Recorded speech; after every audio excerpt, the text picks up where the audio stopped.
하나님, 비도 제법 내리고 날씨가 많이 서늘해졌습니다. 세월이 빠르게 지나가고 있음을 느낍니다. 우리의 마지막 날도 그만큼 더 가까이 다가왔을 텐데 우리는 늘 아직 시간이 많이 남은 것처럼, 아니 영원히 살 것처럼 착각을 하곤 합니다. 그러나 하나님, 오늘 이 새벽에는 우리의 마지막을 생각함으로 지혜를 얻고 싶습니다. 우리가 어떤 모습으로 이 세상을 떠나게 될지 알 수 없지만 그 날이 되었을 때 구원에 대한 믿음으로 당당하였으면 좋겠습니다. 주님 보혈 의지하여 하늘나라에 들어갈 소망 갖고 기쁘게 떠날 수 있었으면 좋겠습니다. 함께하던 이들의 환송과 축하를 받으며 주저함이나 두려움 없이 감사하는 마음으로 떠날 수 있었으면 좋겠습니다. 그동안 길을 인도해 주신 하나님께 감사하며 찬송하며 예비하신 하늘의 나라에 들어갈 수 있었으면 참 좋겠습니다. 하나님, 그래서 오늘 이 새벽에도 기름을 준비하는 신부의 마음으로 새벽을 엽니다. 선행이나 공로를 쌓기 위함이 아니라 늘 깨어서 그날을 기다리기 위함이오니 우리에게 날을 세는 법을 알게 하시고 시간을 잡는 법을 깨닫게 하여 주시옵소서. 잘못된 인생의 길을 가는 이들이 있습니다. 욕망의 노예가 된 이들이 있습니다. 남의 것을 탐내고 빼앗는 이들이 있습니다. 거짓을 말하는 이들이 있고 살인하는 이들이 있습니다. 도둑질하는 사람이 있고 강도짓을 하는 이도 있습니다. 이런저런 못된 짓을 하다가 인생의 마지막 날이 되었을 때 그들의 마음이 어떠할까 생각해 봅니다. 하나님, 잘못된 인생길을 가고 있는 이들에게 참된 깨달음을 주시옵소서. 회개할 수 있는 기회를 주시고 다시 새롭게 삶을 바꿀 수 있는 은혜를 내려 주시옵소서. 하나님, 어제는 서울 강남노회에서 9분의 목사님이 안수를 받았습니다. 우리 소망교회에도 3분의 목사님을 안수하여 세웠습니다. 하나님, 이들에게 거룩한 영을 부어주시기를 기도드립니다. 이 젊은 목회자들의 마음을 새롭게 하여 주시옵소서. 그들이 오직 하나님만을 경외함으로 맡기신 사명을 주의 뜻대로 이뤄나갈 수 있도록 인도하여 주시옵소서. 재물이나 권력이나 명예를 탐하지 않게 하시고 오직 예수 그리스도의 길을 충성스럽게 따라가게 하여 주시옵소서.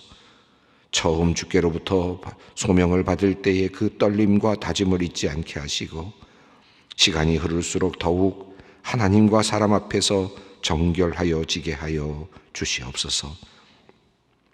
하나님, 오늘도 방박공곡에서 하나님의 교회를 섬기고 있는 모든 목회자들을 위해 기도합니다. 주님께서 그들의 마음에 자원하는 마음을 주시옵고 성령을 더입혀 주시옵소서. 혹시나 우리 목회자들의 눈과 귀가 어두워지고 마음이 굳어졌다면 성령께서 그들을 만져주시어서 겸손함과 진실함으로 주님을 바르게 섬기는 종들로 다시 세워 주시옵소서. 자신을 부인하고 십자가의 길을 걷는 목회자들이 많아져 교회의 모습을 보며 더 많은 이들이 주께로 나오는 은혜가 있게 하여 주시옵소서. 소망교회를 사랑하시는 하나님, 소망의 성도들을 위해 기도합니다. 삶의 문제로 힘든 시간을 보내고 있는 이들이 있습니다. 주님 앞에 무릎을 꿇은 이들을 불쌍히 여겨주시어 그들의 기도에 속히 응답하여 주시기를 소원합니다. 몸이나 마음이 아픈 성도들, 불안과 염려에 사로잡힌 성도들, 세상 권력에 눌려있는 성도들, 인간관계로 고통받고 있는 성도들, 실패로 좌절한 성도들, 경제적인 어려움으로 벼랑 끝에 서 있는 성도들, 이들이 들고 온 사연들은 주님께서 다 아시오니 주님 그들을 위로하여 주시고 해결하여 주시옵소서. 그들의 문제들이 그들을 사로잡지 않게 하시고 그들이 상상하지 못한 주님의 방법으로 피할 길을 열어주시어 그들이 주님을 온전히 찬양케 하여 주시옵소서. 하나님, 기업을 운영하거나 사업을 하는 성도님들을 위해 기도합니다. 코로나의 유행으로 인한 여러 가지 어려운 상황 속에서 참으로 힘들게 사업을 하는 분들이 많이 있습니다. 하나님, 지혜와 힘을 주시옵소서. 그와 함께하는 많은 직원들과 가족들이 희망을 잃지 않도록 최선을 다하게 하여 주시옵소서. 도울 사람을 보내어 주시고 여건들도 주님께서 새롭게 바꾸어 주시옵소서. 정직하고 바른 길을 가게 하시어 그들이 가는 길이 형통하게 하여 주시옵소서. 자궁 경부암 수술 후에 다리 림프종을 알아온 권사님이 이제 새로운 수술 방법으로 오늘 수술을 받게 되었습니다. 주님께서 집도하는 의료진의 눈과 손을 붙잡아 주시어 성공적으로 수술이 이루어지게 하시고 빠른 회복을 통해 권사님의 마음의 기쁨과 평안이 임하게 하여 주시옵소서. 오늘 암 수술을 받는 권사님이 있습니다. 갑작스러운 진단과 더불어 받게 된 수술이기에 두려움과 긴장이 크지만 하나님만 의지합니다. 주님께서 권사님의 모든 수술과 치료 그리고 회복의 과정에 함께하여 주시옵소서. 수술을 통해 모든 것이 깨끗하여지게 하시고 옆에서 함께 간호하는 장로님에게는 건강과 힘과 더 큰 믿음을 허락하여 주시옵소서. 이 일을 통해 모든 가족이 더욱 사랑으로 하나가 되게 하시고 믿음도 더욱 깊어지게 하여 주시옵소서. 오늘 쌍둥이를 출산하는 가정이 있습니다. 하나님의 선물이요 가정의 큰 기쁨이 아닐 수 없습니다.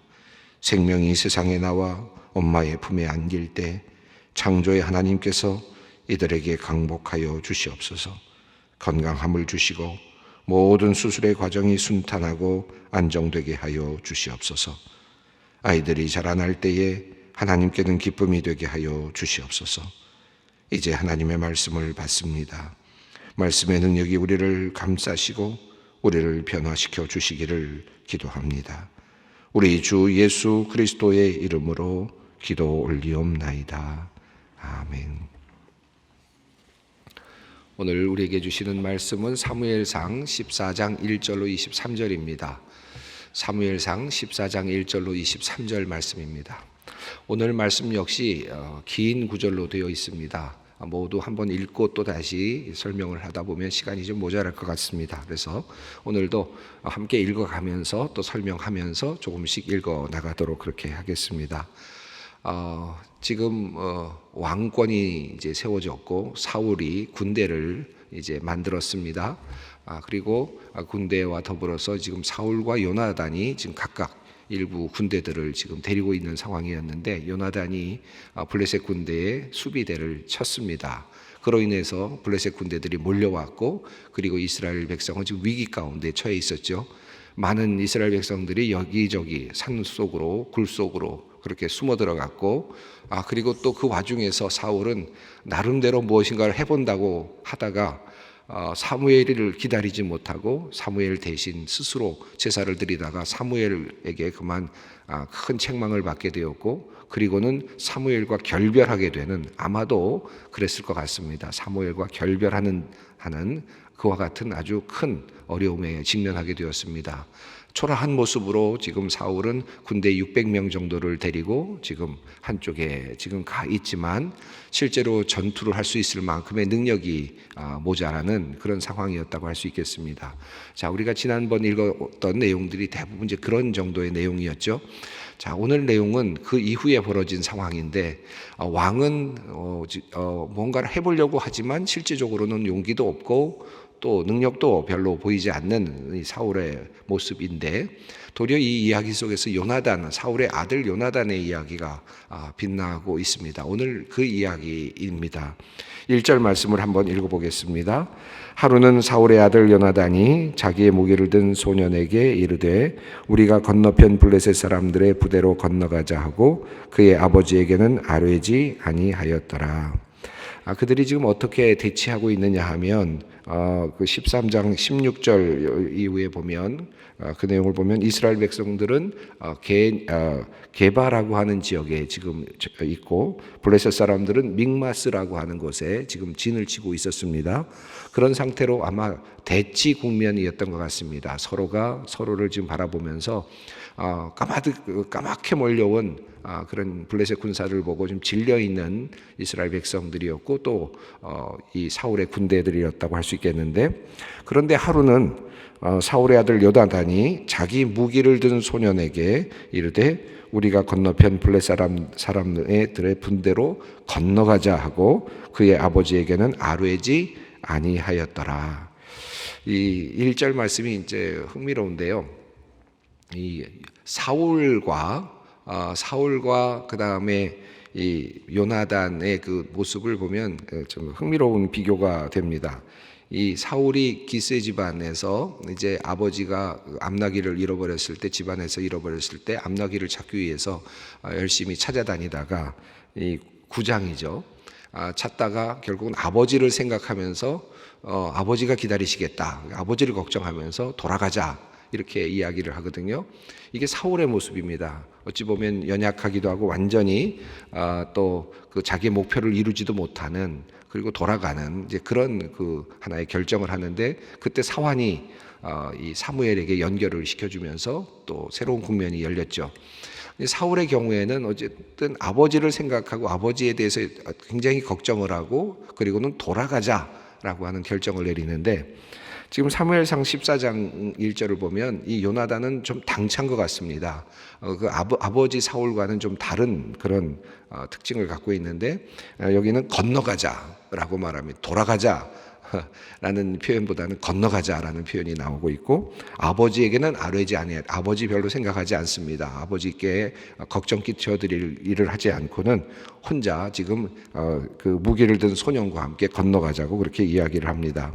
오늘 본문에서 두드러진 표현은 이 요나단이라는 이름과 그리고 자기의 무기를 둔 소년이라는 표현이 나오는데, 이 함께 가는 종 같기도 하고 친구 같기도 하고, 그런데 그의 이름이 나오지는 않습니다. 그래서 자기 무기를 든 소년이 누구일지 사람들로 하여금 궁금하게 만드는데, 그 주석학자들은 이것을 통해서 어떤 상상력까지 하느냐 하면, 혹시라도 이 자기 무기를 들었던 이 소년이 다윗이 아닐까? 이런 이제 상상도 하죠. 그런데 여기에 보면 그 이름은 절대로 나오지 않습니다. 그리고 자기 무기를 든 소년이라고 그렇게 되어 있는데, 둘이 지금 전쟁에 들어가서 전장터에서 지금 전쟁을 하는 그런 모습입니다. 뭐 다윗일 수도 있고 아니면 함께하는 어떤 용맹한 그런 또 친구였을 수도 있겠는데, 또는 종일 수도 있었겠는데, 성경은 그것을 살짝 가려놓고서는 사람들로 하여금 상상력을 불러일으키고 있습니다. 요나단이 누구와 함께 갔을까? 또 그 소년은 도대체 어떤 소년이기에 그렇게 용맹했을까? 또 그 소년은 어떻게 그렇게 순종했을까? 어떻게 그렇게 당당했을까? 이런 생각을 해보게 되죠. 자, 어쨌든 오늘 계속해서 두 사람의 이야기가 계속 나옵니다. 자, 2절 한번 읽어보겠습니다.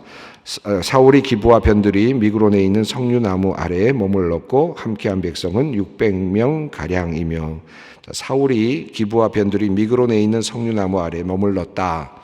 석류나무 아래에 머물렀다. 어느 나무 아래 머문다라는 표현이 뭐라 그럴까요? 그 어떤 그 여러 가지 의미들을 표현하고 있는데, 아마 여기서는 지금 어떤 주술적인 의미가 있지 않았을까 싶어요. 왜냐하면 그 밑에 3절을 보면 에봇을 입었다는 표현이 나옵니다. 한번 읽어보겠습니다.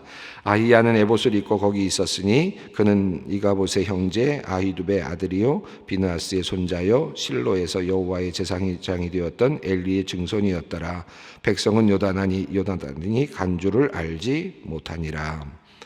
자, 여기 보면 이 사울이 석류나무 아래에 지금 머물고, 그리고 백성, 군사들은 지금 한 600명 가량이 그를 따르고 있는 상황입니다.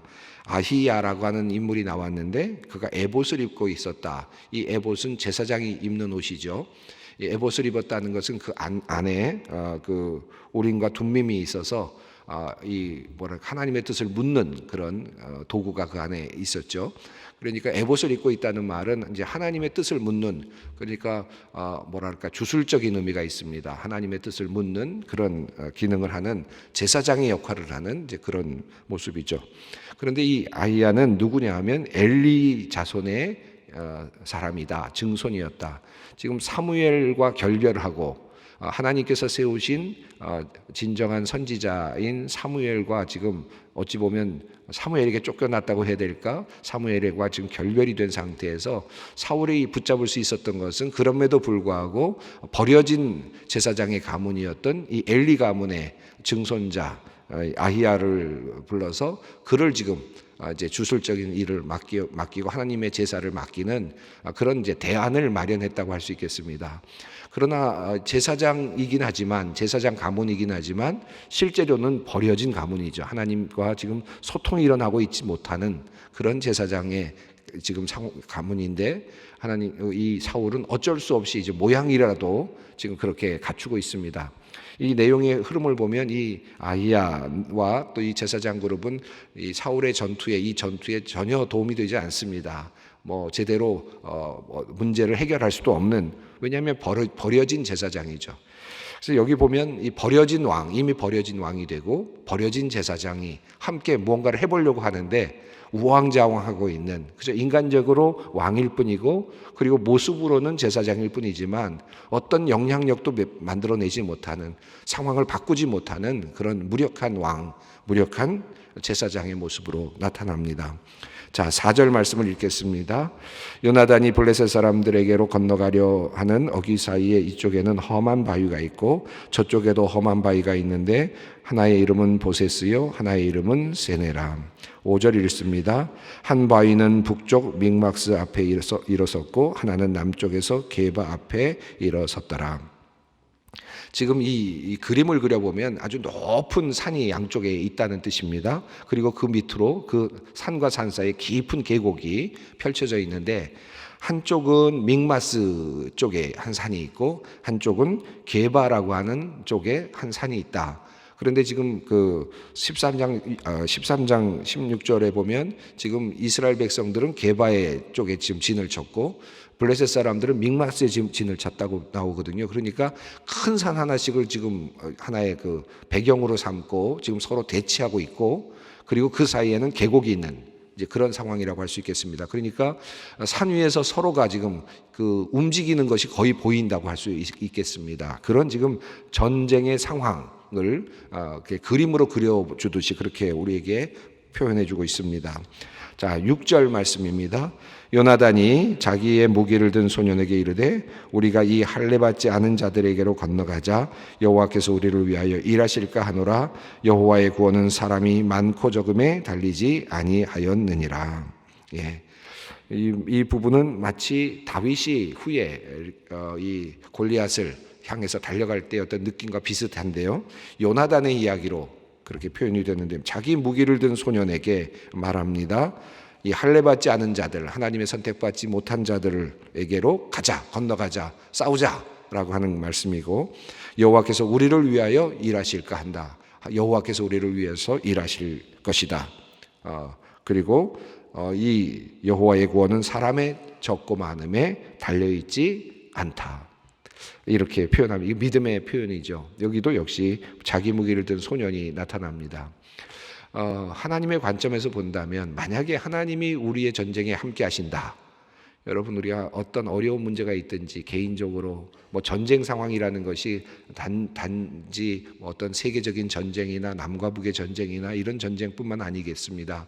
우리들의 삶에서 일어나는 수많은 전쟁적 상황들이 있지 않습니까? 다툼의 상황이 있고 또 분쟁의 상황이 있고 또 빼앗기고 빼앗는 어쩔 수 없이 이렇게 되는 그런 상황들이 있는데, 이런 전쟁의 상황인데 그 전쟁의 상황에 하나님이 만약에 개입하셨다.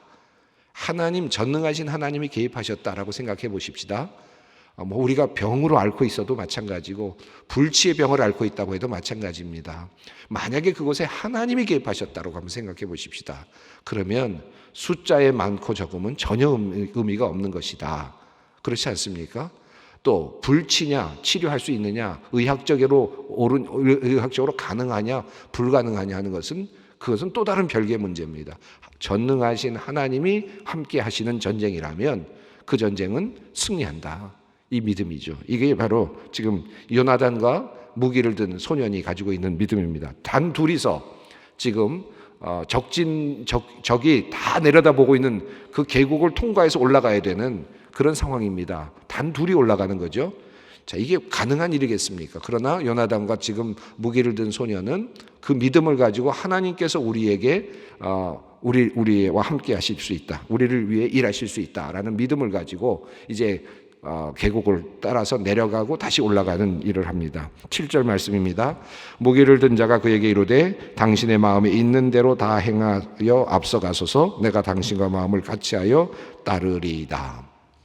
예, 무기를 든 자가 함께 하는데 여기서도 아주 큰 놀라운 고백이 있습니다.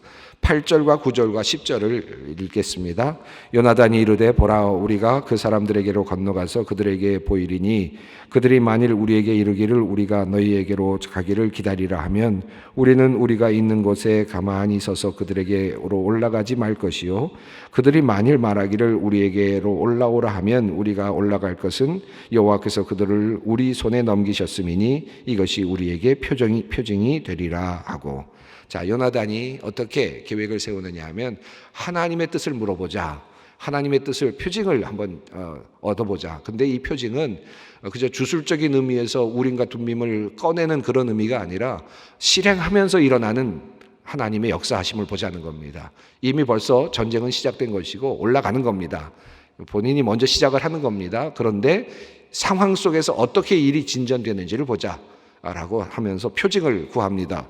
어떻게 표징을 구하느냐 하면 거기에 있는 보초들, 사람들이, 군인들이 야, 너 올라와라 라고 말하면 이건 우리에게 하나님께서 우리에게 전쟁을 맡기신 것이고 하나님의 승리가 있다고 믿겠다는 것이고, 우리가 내려가면 너희들 그래 너희 거기 있어라, 우리가 내려간다라고 하고 내려오면 도망가자, 이것은 하나님의 뜻이 아니다 이렇게 생각하자라고 그렇게 결정을 합니다.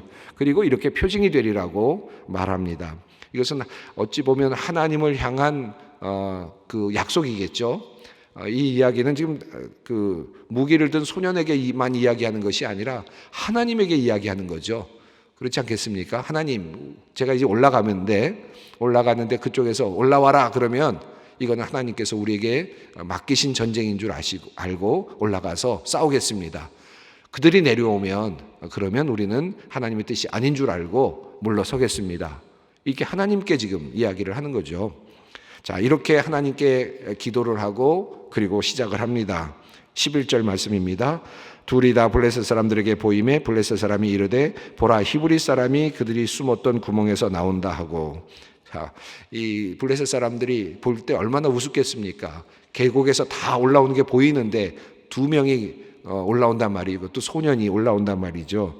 그것도 그러니까 얼마나 우습게 보이는지. 히브리 사람, 이 히브리 사람이라는 말은 여기서는 경멸하는 의미이고 노예의 어떤 의미가 있다고 말씀드렸는데, 노예 근성이 있는, 자, 노예 근성이 있는 이 히브리 사람이 그들이 숨었던 구멍에서 나온다. 얼마나 우습게 보입니까?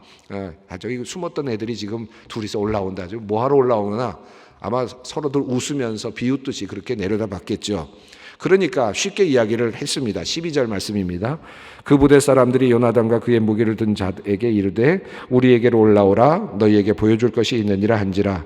요나단이 자기의 무기를 든 자에게 이르되 나를 따라 올라오라, 여호와께서 그들을 이스라엘의 손에 넘기셨느니라 하고. 이 블레셋 사람들이 올라와라, 한번 뭔가 보여줄게 라고 말하면서 아주 우습게 생각하면서 올라오라고 하는 이 말 하나에 하나님께서 주시는 신호, 하나님의 표징을 요나단은 봅니다. 그리고는 담대하게 올라갑니다.